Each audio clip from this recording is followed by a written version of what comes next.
nawna thérapie meɗen salmina on nokku ka won ɗon ɓe andintinayi ɗon ka ɗerol nawna thérapie ko ɗum Allah muyi aray sembotoɗo en yoga e toɓɓe hande le 13 12 mois 2023. Bonsoir à toutes et à tous partout où vous êtes dans le monde. No tawa e toɓɓere nde min suɓani on nden hande wota dolu hay e goto yo waɗane hunde nde o faalaka fi honɗum ngari piiji ɗin ko woni ngari piiji ɗin ko heɓoto ko si tawi toragol ala nder ton, forcé ala nder ton. Partagez le live déjà sur la page de Nawla Sidi. Menen salmina nokku ko ka wonɗo. Merci d'être là. Mi fillito yewtere nden wota dolu hay e goto ta jaɓu wonde doolo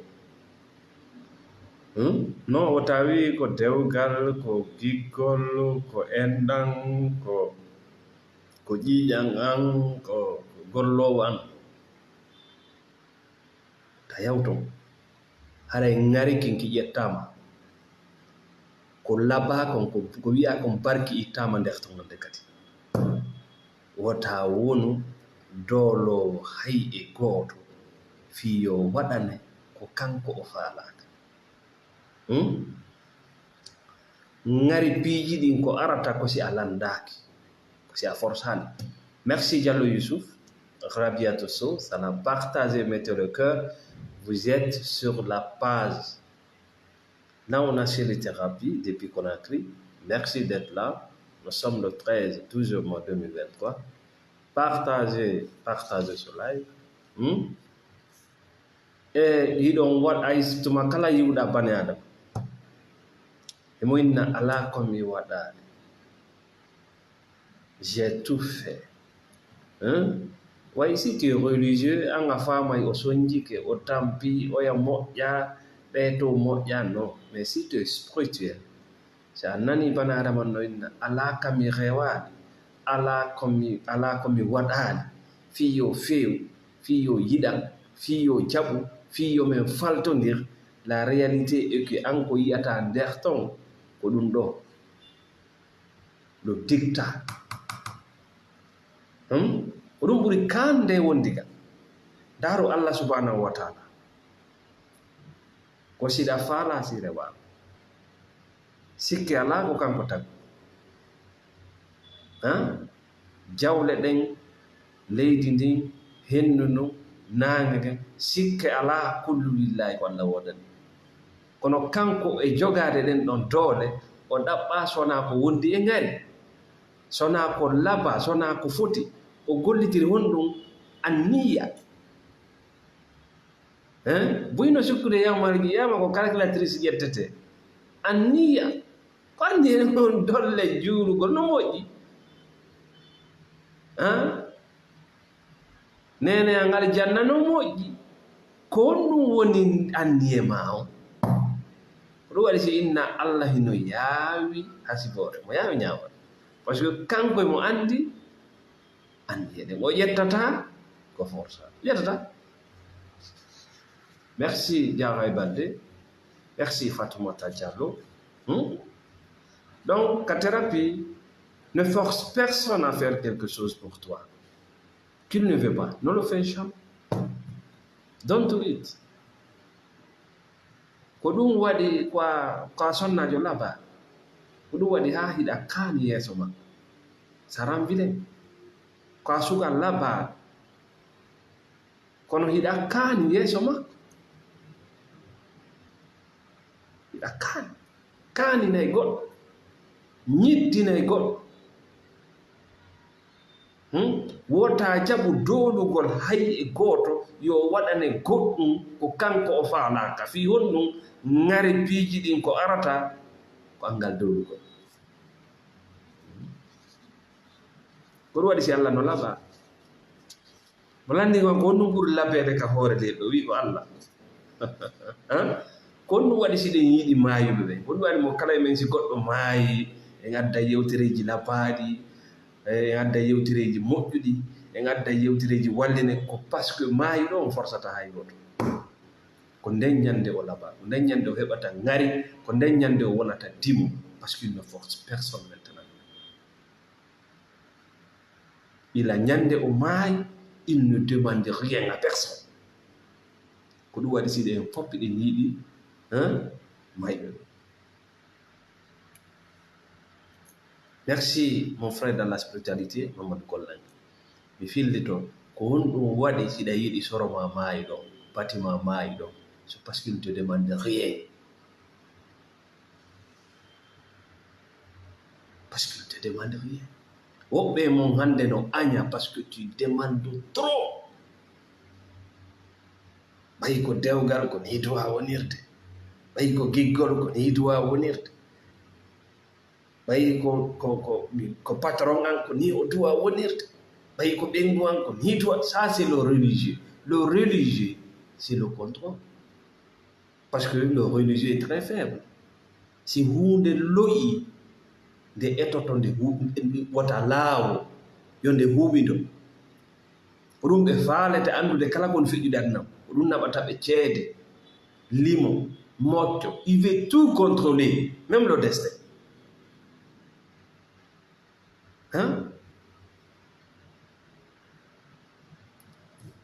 Merci Douga Helaba, merci Peter Timbi, merci Douga Helaba, bonsoir.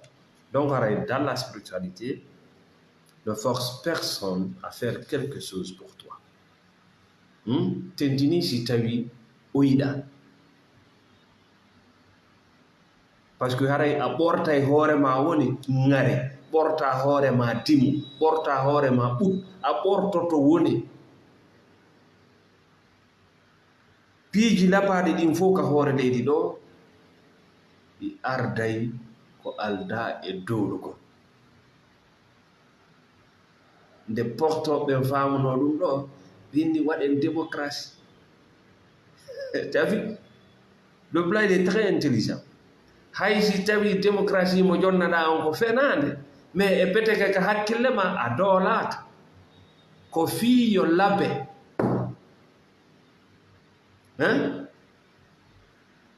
ko Allah holli ɗum si on hokkitiray jiwo on landemo sa hokkitiray jiwo wona sawdu na mbeewa wonɗa hokkitira ko fiyo labe landemo innamiɗa faala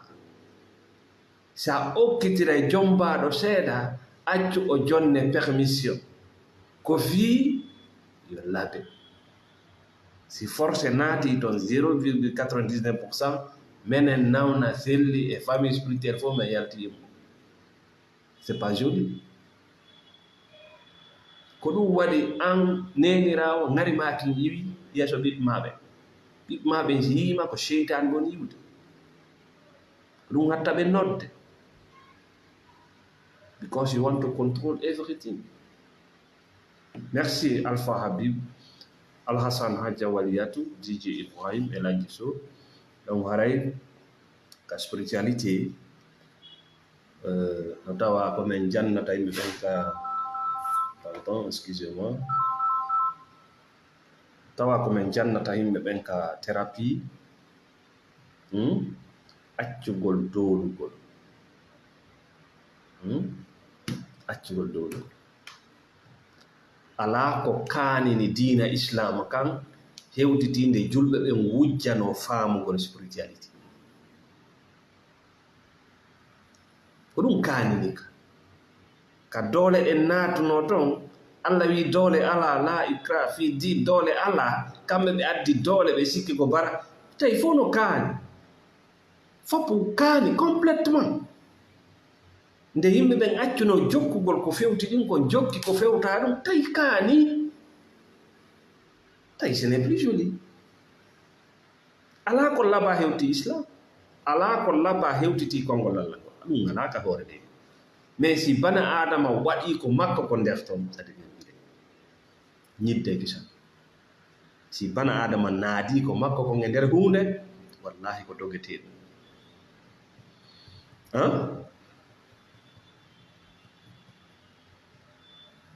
donc haray etto an wonɗo janngude duɗal, an wonɗo janngude école, atto a yaltude eto ekkitoɗaa ñeeñal mecce gollal ngol goɗɗo ko amma hiɗa doolude mo maayi mo dooluma, hiɗa faala yo wonane ni, kanko kadi mo faalaya no na gurda. A yii jogiiɓe doctoraji no dogude, jogiiɓe master ji no dogude, licence ji ƴeew ekkitoɗaa métier ñeeñal ko ɗum laba a doolata hay gooto hato jinɗo e ko annduɗaa ko ngo wara wattito kono gollal ngol goɗɗo no a yimay yo wonu ɗum ɗo an wona, c'est pas une vie ça, c'est pas facile. Merci Bon Souleymane Ba, Alpha Habib Ba, merci, partagez le live. Ka thérapie ko ɗum waɗa faamude hendo hunde nde ngara no wondi e ngari munki ko hay bugagol no mari ngari, ñaamugol no mari ngari, waalagol e suudu no mari ngari, diina no mari ngari, ngari munkin ko si tawi doole ala nder to, juulugol no mari ngari, horugol no mari ngari, hajjugol no mari ngari, si a doolama ko ɓuri e fannude ngari ki ngiɓi, bardi ki ngiɓi. Donc feƴƴe nden ɗon toɓɓere are non e toɓɓere men nde hannde. Merci Diakhoy Baldé. Diakhoy Baldé dit c'est vrai, presque tout est forcé chez nous.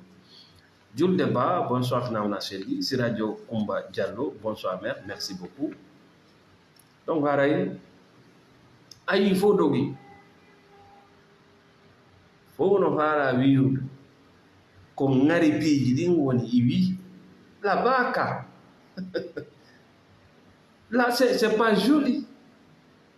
ka wattande goɗɗo no fara ya wattoro no o wattor ka ñaamugol goɗɗo falama hay ɗaaniɗo ƴettu position an tigre a wi mo ɗaani hey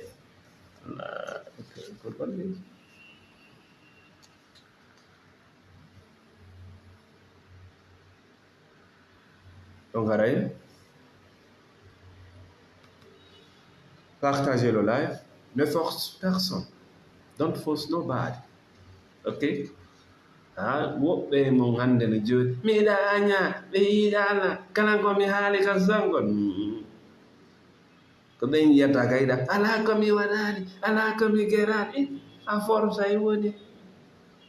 kombo landima ya naato e ɗi piiji fof ya yiidu e baatini ya okkor o ya yangana makko ya fofirga ya addu no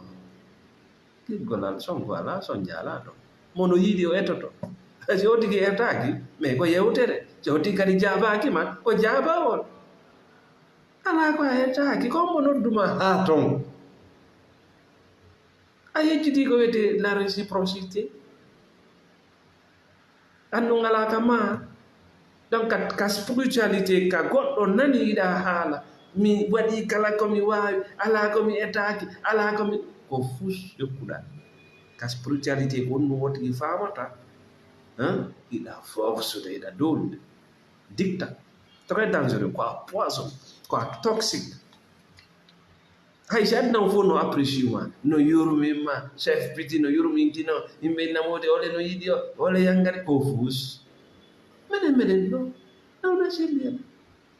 en Elaji Sow kadi no to Mamadou Bari kadi no to Boubou Yanké aussi elle a pas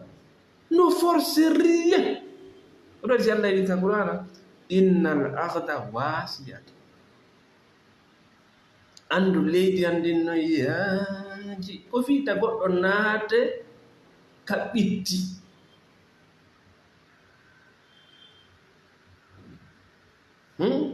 spiritualité no hecci religieux ɗum ɓattodira parce que Dieu n'est pas religieux. Dieu n'est pas religieux, il est spirituel.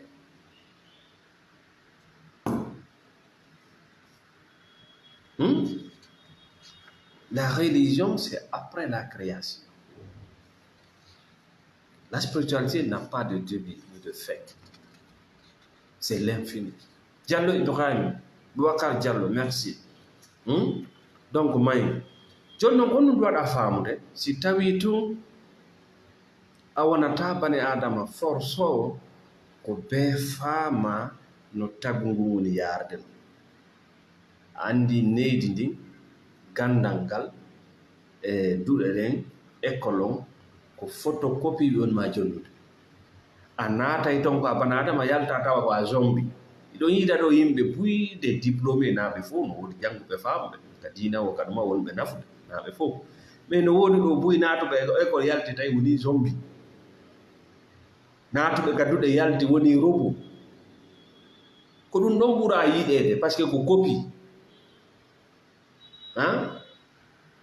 no yiɗa nafata lorrata no ɗon wo nafata lo sali no ɗon tun oki mbiɗo répétition ji chaque jour si yahi pay par ce que ala muytude temmere hay gooto joni noon hino ko woni réalité aduna on ɓay wona ko aduna on woni ko wonɗa yiwde aduna on jamais haa ka wonɗa ɗo a yaali aduna on ko woni ko ñande yiwɗa aduna on ko woni kon kange hoto on sonkata ko Allah waɗiri noon ɗum wiyete sorenda ko ɗum wiyete islam ko jeppiɗa ko voilà partager le live connexion on ngari c'est ça c'est ça la réalité de la vie.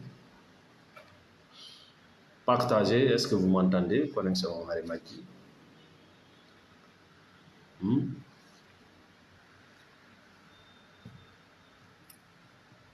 Ok, merci Binta Diallo. Faites-moi savoir le son, l'image, est-ce que c'est bien? On va continuer. Le 13, merci. 12 mai 2023. Merci Hadimatou Diallo. Partagez le live. Ina ko woni kom wallahi na ko aduna on woni wonɗa yiɗde aduna on na ɗum accay wulde tagol accay sonkugol accay ngatilan ngatalilan e batini walliran ɗo mocco wallirno hottino politique wallino hottu ajma wonta ɗum piiji parce que tu comprends parfaitement que le monde est géré par son créateur Allah subhanahu wa ta'ala ko kanko ni yilde fiyaki a famay kisan ka famuɗa o a fuɗɗo ɗanade koy a fuɗɗo dankade hoore ma a fuɗɗo ñamde a fuɗɗo a accay felugol mawɓe ma fela kammu felali non sana pay ba ko honɗum woni aduna o merci Alpha Amadou Barry maintenant on va continuer ko hunde nde mi yiɗa yewtugol mais be yewtende ko be nde yewte ko ɗum woni ɗum aduna o nunɗa no ko ni Allah tagiratna mais religieux jo wima an ya nunɗu ya ɗaɓɓu nunɗan mais ça n'existe pas ay ko probléme on ko ɗo sa faami aduna o nunɗa a faamay joni yimɓe wonɓe ɓen e nder aduna o ɓe nunɗa mi nunɗa a nunɗa c'est ça la réalité gasi ittintinen ɓeya e ɓeya kasi kono heewi c'est ça la réalité. Life is not fair. People are not fair. Sa famille au sharia arana do 50% de tes problèmes sont résolus. Haray hay fi dolle den budi kay parce que piji buy no ton ko anduda woni wadde. Merci Diallo e ko masi. Lamu nunda institution ji ɗin ɗi nunɗa fi honno ko yimɓe wonɗi doginde ɓay no yurmi kam yiyata bana adama janngoɗo école ha wonti zombie no haala inde institution ji député Nations Unies justice hojo kaca ko institution ɗo droit de l'homme Makka e Madina woyi ko hombo woni ton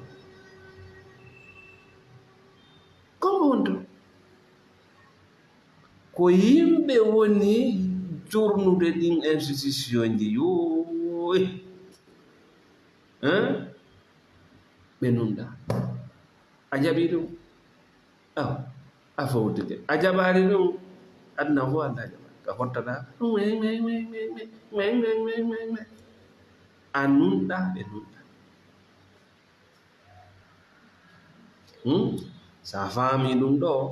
a yiltitoto noon ka réalité aduna ko honɗum woni ɗum yimɓe ɓen jonnatama ko fodduɗa e mum ko yimɓe ɓen jonnatama ko fodduɗa e mum par ce que ɓe nunɗa kono noon hiɗa wawi ƴettude ko fodduɗa e mum kono wullitotoɗo a wata ƴettude par ce que a sikkay koyo goɗɗo jonde sikkay ɗa wawi wullude ha nunɗal ara ma sikkay leydi bo no nunɗi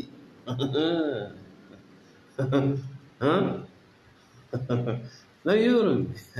o ko nene makka ko baba makka oyayoy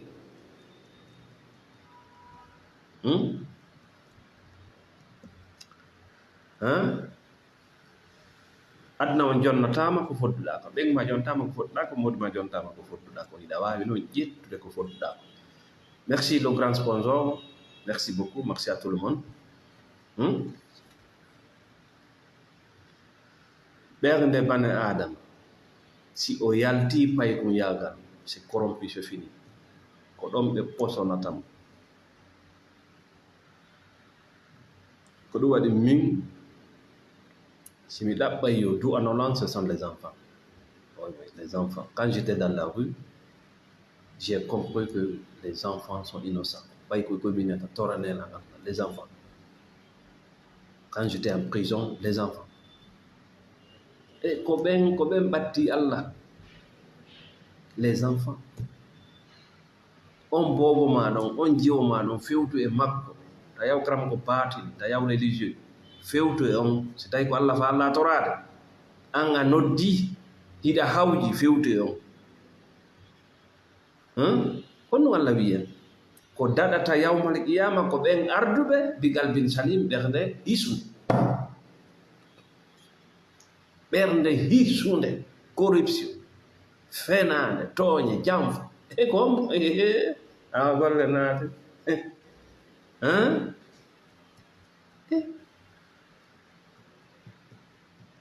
Allah ko nanata ko ɓernde hisunde subhanallah c'est-à-dire ko ɓuri soɓude ko ɗum considéra ko ɗum ɓuri laawol tellement que les gens dorment sont tous corrompus may bana adama no heewi camfa yiɗal ngol hoore mum waɗal ngol hoore mum ɓaɓal ngol hoore mum fenade bana adama no heewi gollugol e nder niwre feññina goɗɗum suuɗa goɗɗum wota ƴettu hoolare ma religieux hoolare ma ko ka ɗanninaɗa ɗon ƴetta ɗum jonna bani adama yo o janfoton o hawkete ƴettu hoolare ma nde ko ɗumen tawakkal alallah ƴettu ɗum jonna Allah ko kanko woni Allah hankin kanko woni Allah hande janngo kanko woni Allah ko kanko woni Allah wuuruɓe ɓen kanko woni Allah mayɓe ɓen o ala change il est toujours là mais nawna selli change tu change kenen miɗa moƴƴi kenen miɗa boni ko noon an kadi wa'irɗa ko ɗum waɗi kala naatowo aljanna ɓernde makko nen ɗo feccete koko moni haalande inde mum ɗo yaltine fof inna han yaltinde yeeso fof ɓenna hino honno moƴƴirta ko ɗum sa nani goɗɗo ene kaari fenata kaari wujjata kaari jangotako kaari ko o wiyete fantesi imanu makko 100 000 imo mari iman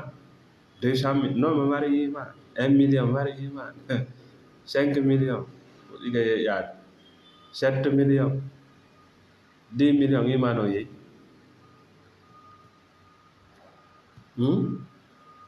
ɓengu yimɓe ɓen ka jama ɓengu yimɓe ɓen ka kene ɓengu yimɓe ɓen ka wanda ɗon non ala probléme iman no woodi ka weddi ton jawle yimɓe ɓen ka fanɗi ɗon mo mari iman ka yaaji ɗon frappement frappé logique an fanke o ko alaji yoyi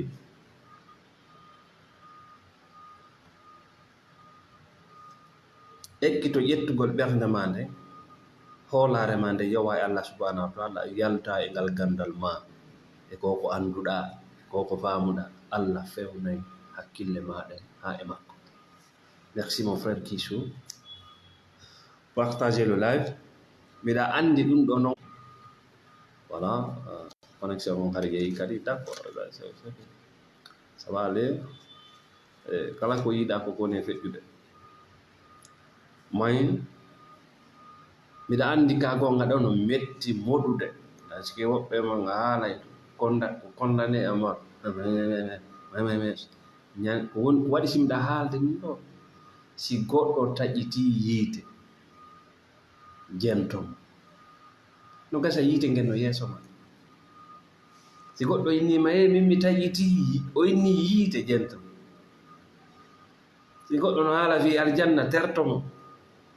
aljanna probléme ala to mais si goɗɗo wima mi taƴiti yiite il faut l'écouter no gasa nge yeeso ma e pette ke ñande yiwɗa hoore ma to iɗa andi no yaltira ko waɗi siɗa yewtede ɗiɗo piiji ko fi wota yanu e taƴu ɓerndeji hulɓiniɗi min nawna selli komi defaɗo ala ko defe hande kadi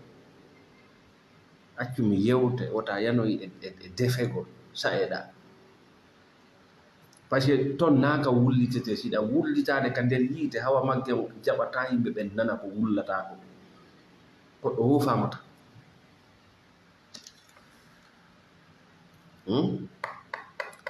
ko fi yo dande taƴu ɓerndeji goɗɗo heɓata e nder relation ji giggol kono noon no woodi yimɓe moƴƴuɓe de nafimɗa yewde ɗum ɗon makko baɓe ala yimɓe nunɗuɓe ala mais ɓe ɗuuɗa fayida ko woni yaltudude kon fof a waɗnani yiila ka lannode tu seras déçu de la personne a nani goɗɗo noenne kaari no moƴƴi on wondiri on gollidi a haali ɗo haala mawɗo kaari no moƴƴi kaari ko julɗo kaari no mari iman on huwodiri ka yaaji ton allahu akbar religieux si ɗanninima Allah dandu a finoyde ka gaburu finugo aduna ga bette donc sa andi aduna o nunda yimɓe wonɓe e nder aduna o nunda la matiére ji ɗi nunda institution ji ɗi nunda a wullay ka dewgal ma a yalda ɓay to yaltiri ka donc ara en wi siɗa faala ngari piiji ɗin yo wonu e kala hunde wata jaɓu forsugol hay goto e waɗane hunde nde o faalaka sona ɗum ara ala ngari hande kadi si hunde nden ala ngari c'est zéro kala joni noon mbiɗa andi en fof yiɗen faala ko wiyete kon justice yiɗen faala gonga yiɗen faala yimɓe fewɓe kono anon ko famude ko aduna reedu ndunno ɗon hawra on no ɗon aɗon ko famude ɗum kala mo hiiɗa no jonna reedu no jonna awra attention les factures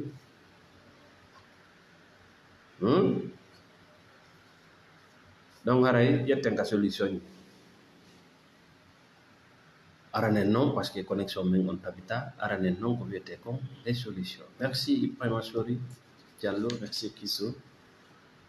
merci Ibrahima Kadiatou. Ko ɗum noon woni yaltirgal ngal ɓaynaye ngal ɗo ɗum o jowa jagiki kala noon ko nanɗon ka thérapie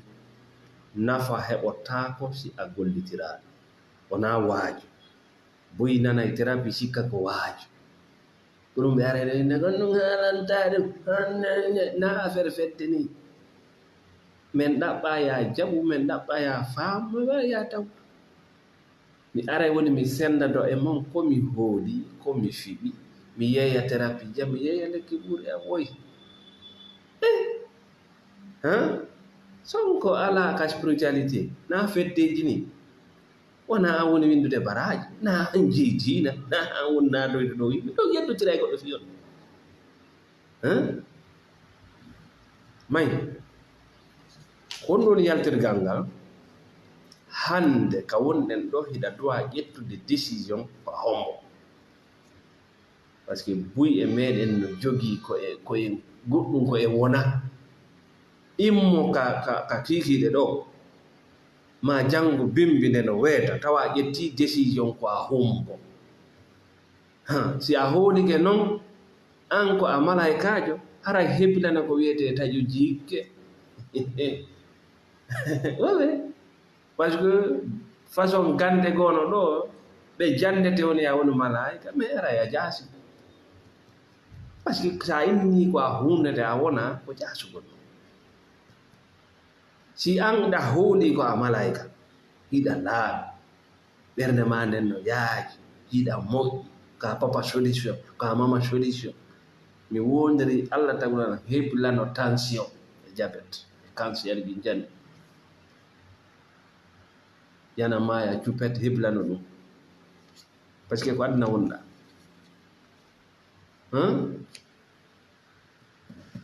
si tawi noon kadi hiɗa hooli an ko a mbeewa ko a kullum a hewtaali darja hay bana adama an ko woni o hiɗa waawi jaɓude ella ala aljanna on hettoye hara heblano ko wiyete dépression feetay ɓeɓe yo toon no pooɗa drogue no pooɗa crack no pooɗa kala ko pooɗete no pikito ɓe faala ko anesthésie woni ƴettude ɓe faala pottintinde sonja o pottotako par ce que si accitima arta e ɓuri ka wonnoɗo donc c'est pas la solution yawgol laɓɓa dopamine e ɗin piiji na solution eno décision ko duwaɗa ƴettude kon hande ka kikkite ɗo ma janngo bimbi anndu ko a bani adama yo ayima ko fof hiɗa moƴƴi hiɗa boɗɗi anndu ko a bani adama yo a yimambi e so anndi ɗum ɗo ko oɗo yahata ko oɗo wurata aduna ko oɗo jaɓata ko oɗo wata rotirade dolle oɗo hulata felore ɓayi ko bani adama wona a tarika maka na a leyol manga na a leydi maɗe na a gite maɗe na a koyɗe maɗe wona a gandal na a kaydi maɗe ko a bani adama wona a dina maka na a fet ko a bani adama sa jaɓi ɗum ɗo a woɗɗitoto kala hunde bonnayɗo bani adama a woɗɗitoto kala hunde jiiɓitayde on neɗɗan kakuyagal ma siko dewgal falama waylude waɗe ko anda siko golle siko fii kaydiri siko politique siko enɗan si tawi tun ko ya waylo wona ko a wona a jaɓata hande kadi ko ɗum ɗo ɓuri e mawnude darja malaika wongol bani adama no mawni ɓuri darja malaika ko religieux joni ma hulɓinirde Allah inni malaika sujjane an kamɓe ɓenni a sujja malaika yo malaika hule yo jinna hule an ɓe inni ya hulu jinna ya hulu malaika mais ça fait pitié ndare Issa annabi Sulaiman jinnaji ɗin gollanimo kala ko o faala étage ji labaɗi piscine ji goudron ji yaw ka ɓurana tutela o goudron ko yiyata ɗo les blancs sont très intelligents ɓe utilise e ɓurana waɗiwanama macca natina daali ngati gay horota iɗa andi kono jinna kono jinna watta e ɓandu goɗɗo natina daali mone bebbal yaw ka ɓurana ɗi gollanimo kala ko o faala ɗi gollanimo étage ji labaɗi cuuɗi labaɗi statue ji o statue ko yiyata yimɓe no moƴƴina ɗum fuu ɓe ɓurana ƴetta ɓe labbina ɓe fotina poñji labaɗi piscine ji labaɗi an jinna ma an ko nawnaje tun jagi ayinani mi heɓa fenayi jaaju jinna ɗi ko heɓata ma ko a heɓata haaju jinnayi fiɗa ñawi yaw ñawduɗo kono goɗɗo ɗeɗɗiray ma fi des mensonges montés comme ça kanko o ronku ɓayi mo il est en contact avec les génies o ronku wallinande on guduron ɗarna cuuɗi o ronku kanko c'est que c'est fou c'est pas les génies kono mi yawtanta fi hunde nde anda iya gadi goɗɗo no connexion men on kono no iya gadi religieux jo no dari e min mbari no ɗannina yimɓe naati gongina penane mbile ko jokki si tawi anda fi hunde ta yewtu fi mayre ce ne sont que des arnaques ñande o yiri yiite gite makko ɗen ɗiɗi ko wiyete jinna a tawatamo ɗon wallahi billahi tan kala wonɗo yewtude fi jinna ñande o yiiri ɗum gite makko ɗe ma o naniri ɗum hawa ɗum noon a tawat o lumbay hande hara wanda